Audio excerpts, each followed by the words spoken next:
So we're looking into requests now. And in the intro, I mentioned that this is a tricky part and it requires a lot of time and focus and thought.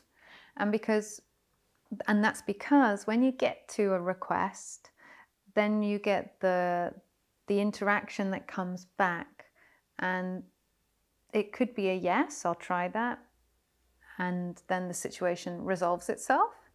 It could be a yes, let's try that, and the situation doesn't resolve itself. Or it could be a no. And then where do you go? What do you do from there? So we're going to explore all of these things, how you make a successful request, the different kinds of requests that you can make, and what you do if it doesn't work or they say no. So let's begin with the difference between a request and a demand. I always like to think of it like this. Requests restore flow in a relationship, and demands start war in a relationship.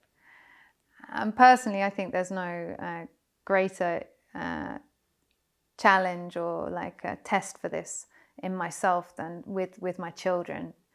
When I really have to check myself, was that a request? So you only know if it's a request if you say no and the person is still quite nice to you. You can be pretty sure it's a demand if you say no and then the person is vile to you. And sometimes if a person is used to demands from you, even if you are making a request, they might check. They might check by instinctively being defensive or saying no, because they're testing, was that actually a request? Okay. So the first thing to do is to check within yourself.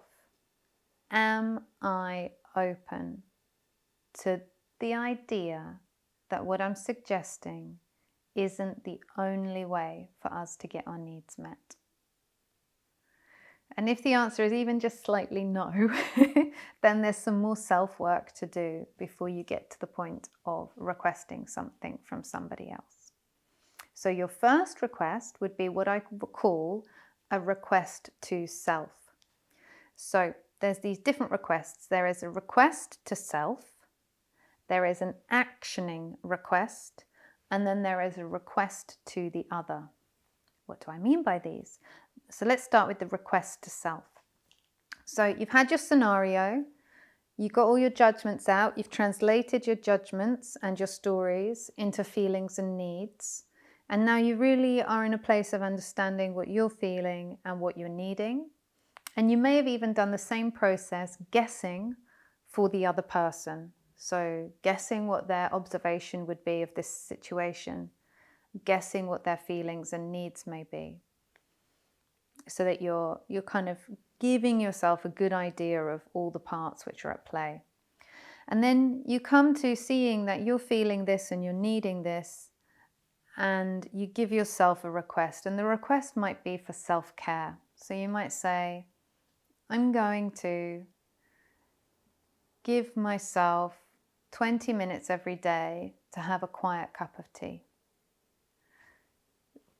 This is just one example of a trillion, right? Because we're in an infinitely abundant universe, and your strategy for meeting your need, that's what the request is, right?